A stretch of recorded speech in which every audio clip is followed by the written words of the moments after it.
CHAMPS Winter Roundup is presented by Lawrence Technological University, where Blue Devils dare. Also brought to you by the Michigan High School Athletic Association, promoting the value and values of educational athletics. The Michigan Army National Guard, a proud partner and official military branch of the MHSAA. The Basketball Coaches Association of Michigan, because better coaching always matters. Hungry Howie's, famous for flavor. The U.S. Army, what's your warrior? And the Detroit Medical Center. Do you have a sports injury, or are you just looking to take your game to the next level? Go where the pros go. Visit dmc.org/gamechangers.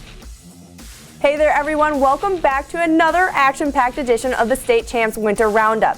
Unfortunately, we are nearing the end of this high school winter sports series. However, we made sure to provide you with plenty of highlights before our winter season finale next Friday. As always, we are presented by the esteemed Lawrence Technological University right here in Southfield, Michigan. I'm Grace Boyles. I'm Jenna Skelski. Grace and I are especially excited for this week's episode because we have clips you only see once in a blue moon here at State Champs. As per usual, we'll dish out the girls' basketball and cheer highlights. However, later in the show, we'll give you a whopping serving of girls' hockey action. To go with your hockey high, we'll take you on a special trip to the slopes to watch the high school skiing finals. You better bundle up because these clips are pretty icy.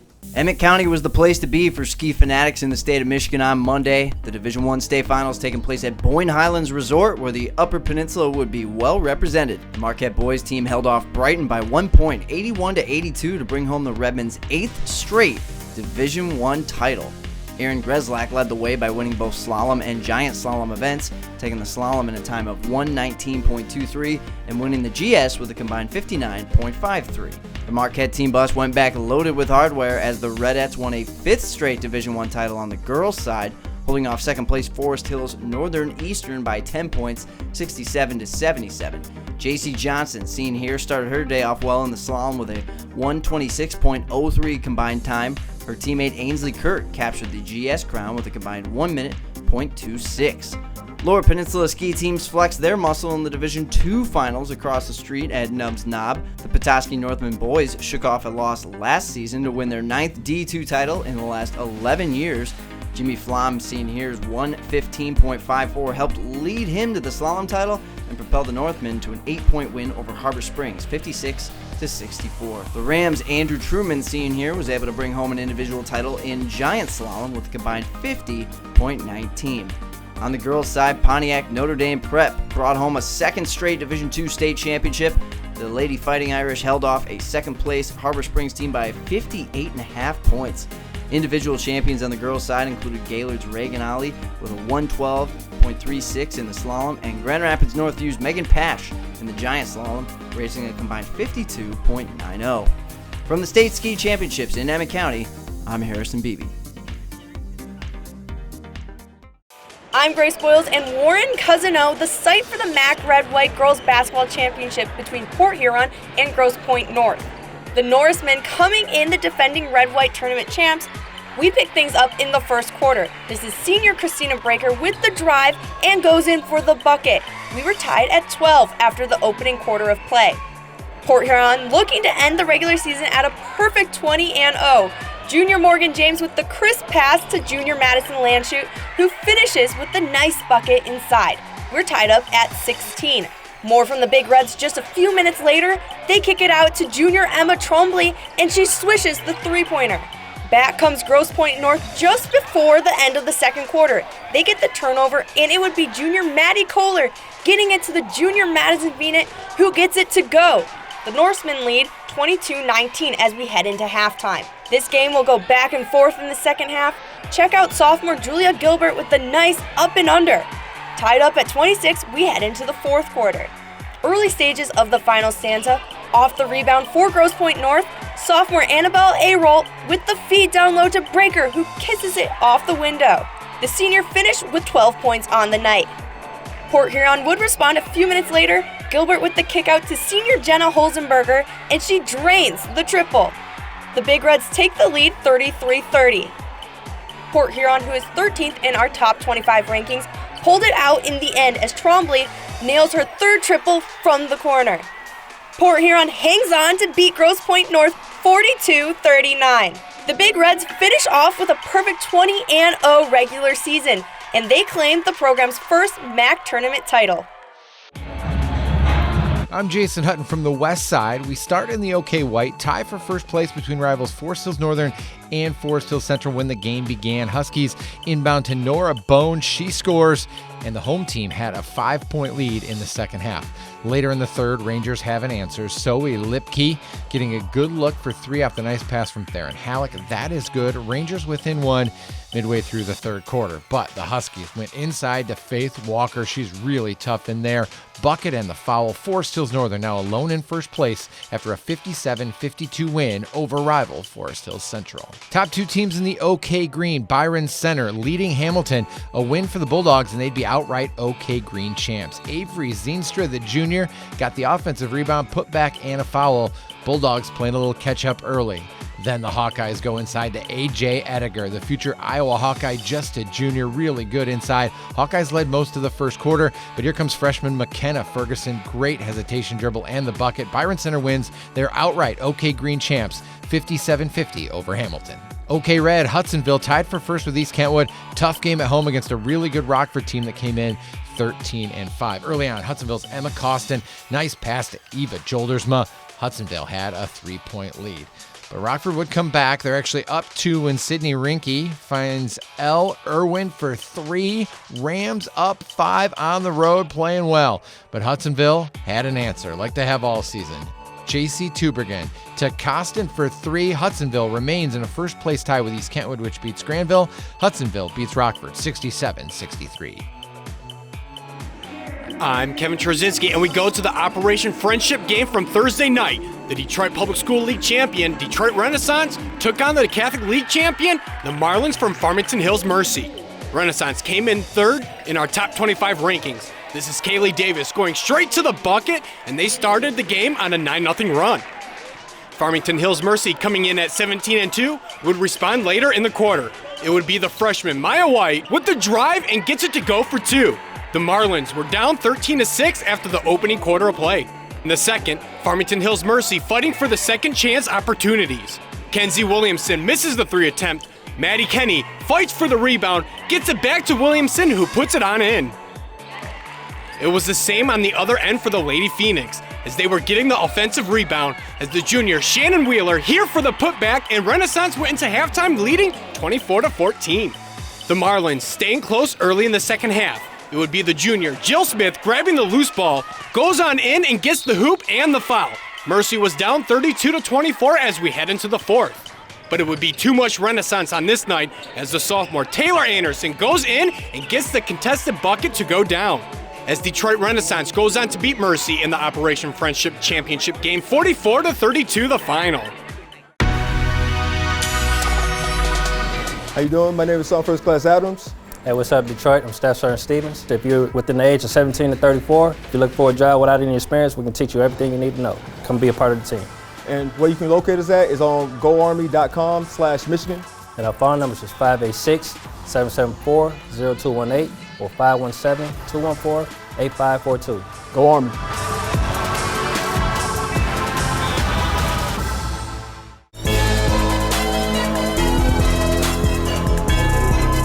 Hi, I'm Laura Ramos with DMC Physical Therapy and Sports Medicine. Today on Game Changers, we're going to be talking about how to pick the right athletic shoe. Do you pick your athletic shoe by picking the latest style or your favorite color, or do you use a team shoe? Well, if you answered yes to those, it's probably not the best thing for your feet. To improve your performance and help prevent injury, the shoe is the most important piece of equipment you can put on your body before a sport. So the first thing you should look for is, what does the heel counter look like? That's the back of the shoe here. When I push down, it should be fairly stiff. That'll hold your heel in place when you're moving side to side or changing direction.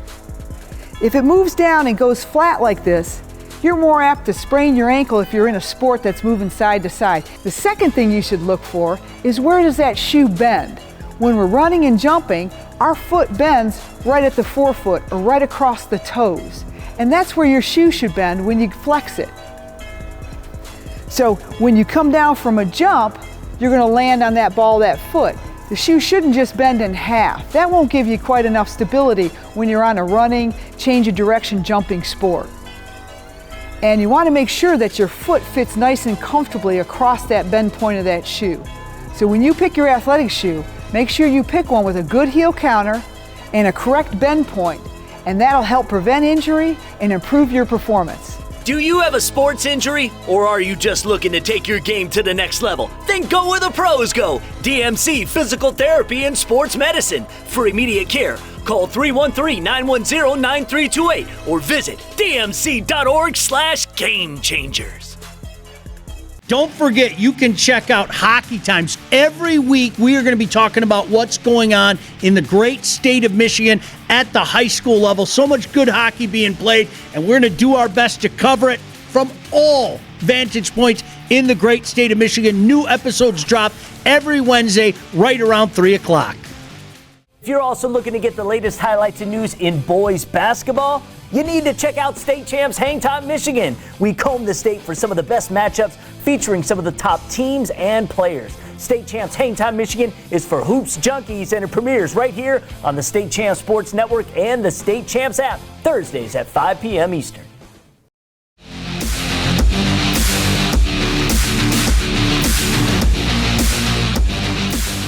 February is Black History Month, and this week State Champs salutes the Midnight Express, Eddie Tolan. Born in Denver, Colorado in 1909, at 15 years old, the Tolan family moved to Detroit. Tolan attended Cass Tech, where he was an outstanding football player and sprinter.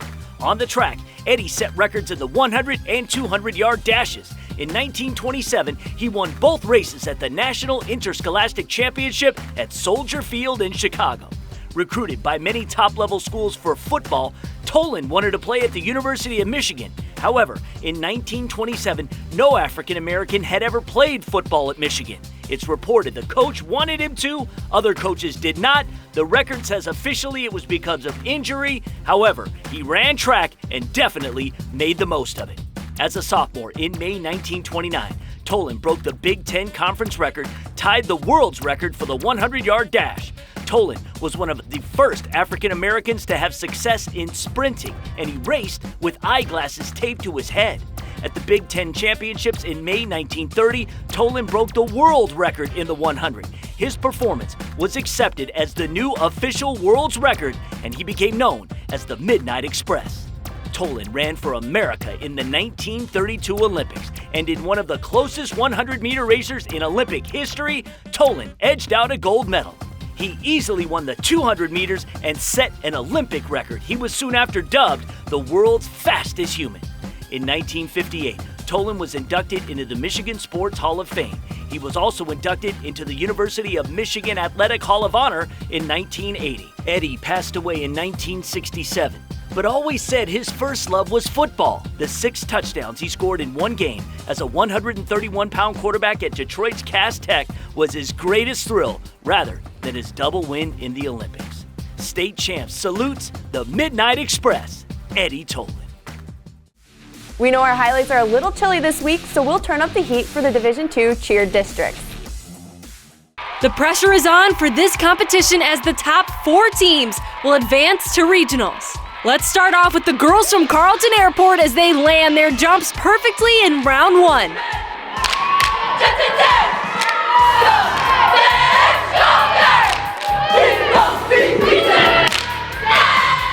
The Jets would end the night in 4th place.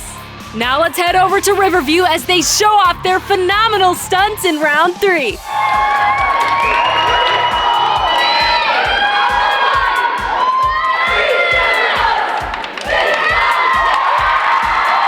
The Pirates came in 3rd place.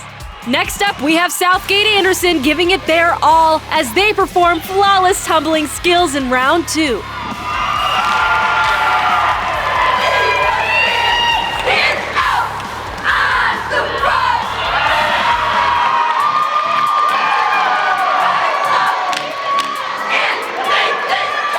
The Titans would end the night in 2nd place. Finally, let's check out the girls from Gibraltar Carlson as they go for their 3rd straight Division II state title. They held the top score in all 3 rounds throughout the night. Here they are in round 1 as they show what it takes to maintain a dynasty.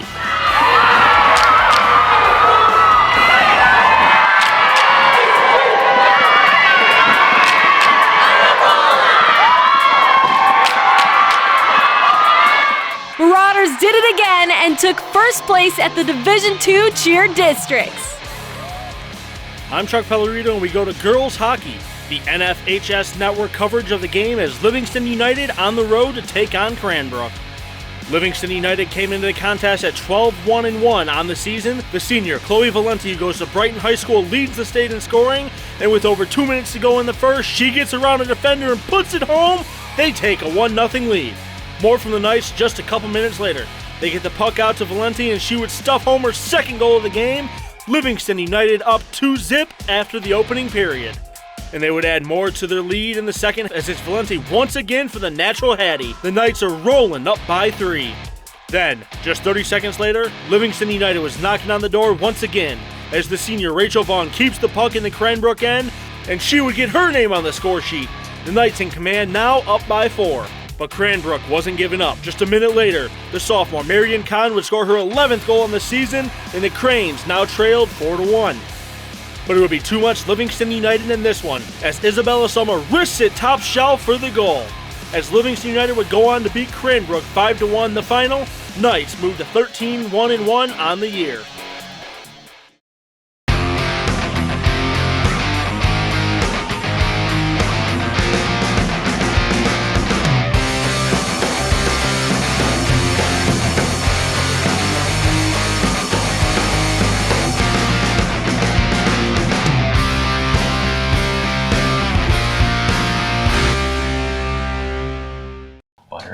Honey, look at this. 40,000 flavor combinations, and I've had almost every one. Asiago, butter, cheese, Cajun. The flavored crust combinations are endless. It's the greatest thing that ever happened. Yeah, I'm gonna go. To get more pizza? Yeah. No, to call your mother. Wow. Don't go. I need that equation. Now get a meal deal to fit any budget at the home of flavored crust. Hungry? Howie! So, I got my start in officiating when a friend told me I should try it. At first I just did basketball, and I got hooked. Before long, I added baseball, softball, football, and volleyball. I really enjoy giving back to the game, working with kids, and working with my local association to recruit and train new officials. I would like to say to anybody that officiating is a great way to help kids and stay connected to the game. We always need new officials. There's help wanted, just listen.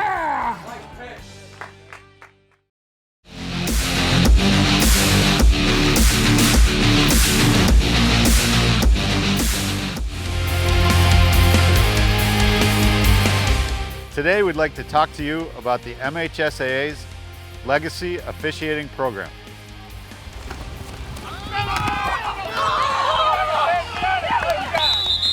The Legacy Officials Program gives high school students their first taste of officiating, helping them literally earn their stripes working junior high, middle school, and sub-varsity contests. All Legacy officials have a local sponsor, a mentor, a veteran official who helps arrange games and observes and critiques their work. Legacy officials learn about the time it takes to study, practice, improve their officiating skills, and about the time commitment their adult counterparts put into their work.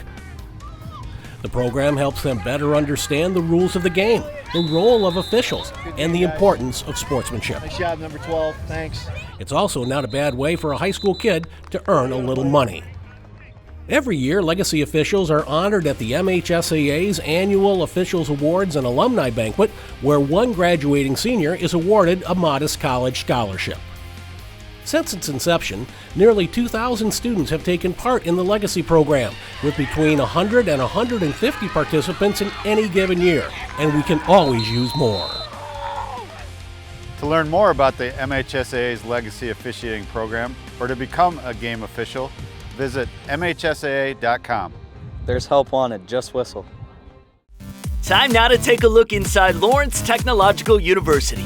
One of the great advantages in getting your degree at Lawrence Tech are the several tools to help prepare you for a rewarding career once you graduate. The Office of Career Services offers a wide range of resources to help you navigate your job journey. Whether you need assistance with choosing a major, writing a resume, conducting a job search, alumni contacts, the Career Service Office is there to help you in every way. When considering a university, do the research. Will you get the individualized attention you deserve before you graduate? Do yourself a favor. Check out Lawrence Tech. It's easy. Go to ltu.edu today.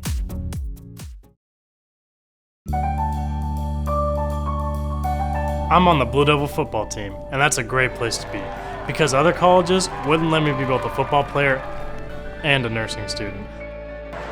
And just because I'm a dog on the field doesn't mean I can't take care of people. And man, do I love people. The small class size at LTU give me awesome access to my nursing professors. Lawrence Tech, where Blue Devils dare.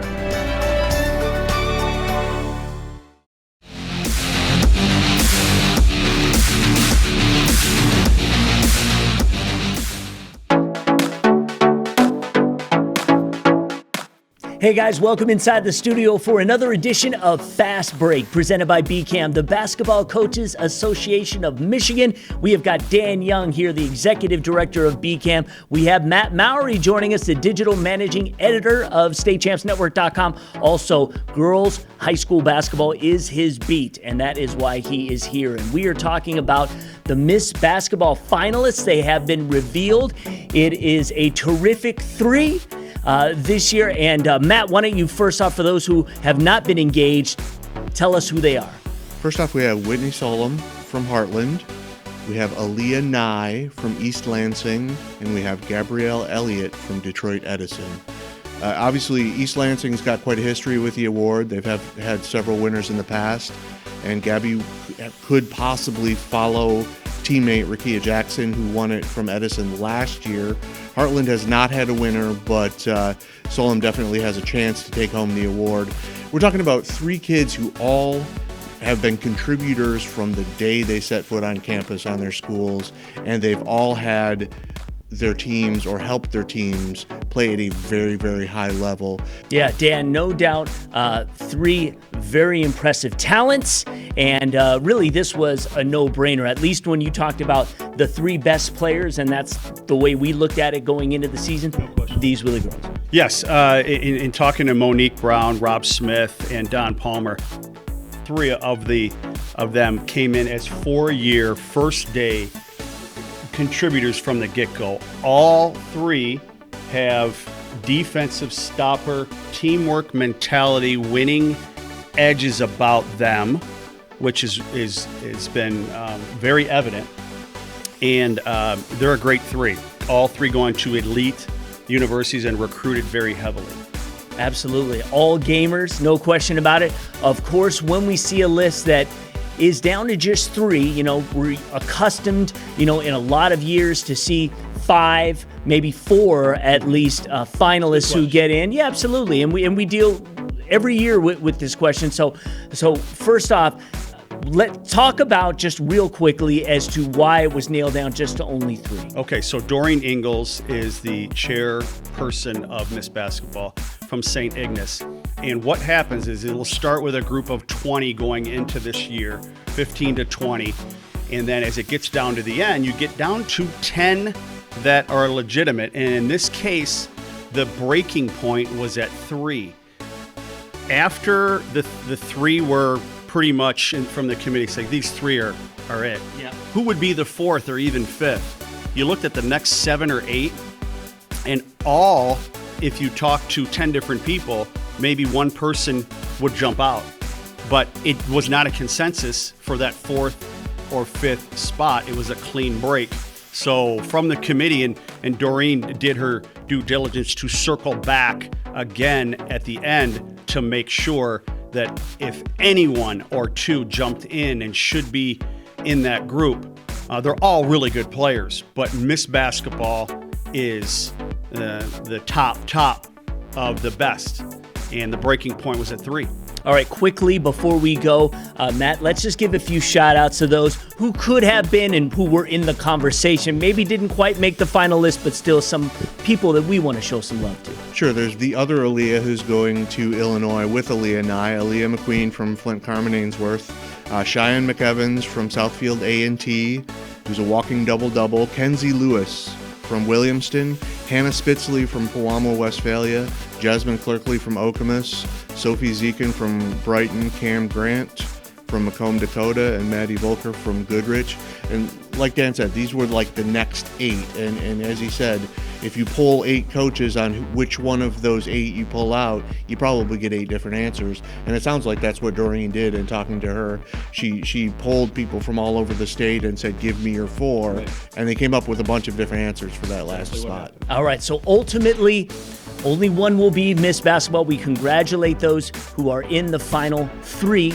Of course, we congratulate all of the performers and how they've done this season, their entire career. What it's most important to them, they won a state title. So they can take the individual honors away. We've got BCAM's best and all that, which a lot of them will be a part of. So that is that. Thank you so much for watching, and we'll have Mr. Basketball finalists next week.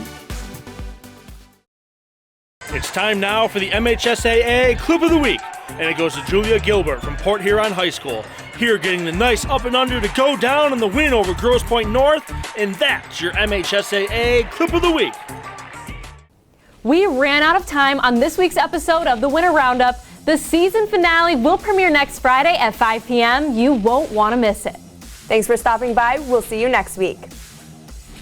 State Champs Winter Roundup is presented by Lawrence Technological University, where Blue Devils dare. Also brought to you by the Michigan High School Athletic Association, promoting the value and values of educational athletics. The Michigan Army National Guard, a proud partner and official military branch of the MHSAA. The Basketball Coaches Association of Michigan, because better coaching always matters. Hungry Howie's, famous for flavor. The U.S. Army, what's your warrior? And the Detroit Medical Center. Do you have a sports injury, or are you just looking to take your game to the next level? Go where the pros go. Visit dmc.org/gamechangers.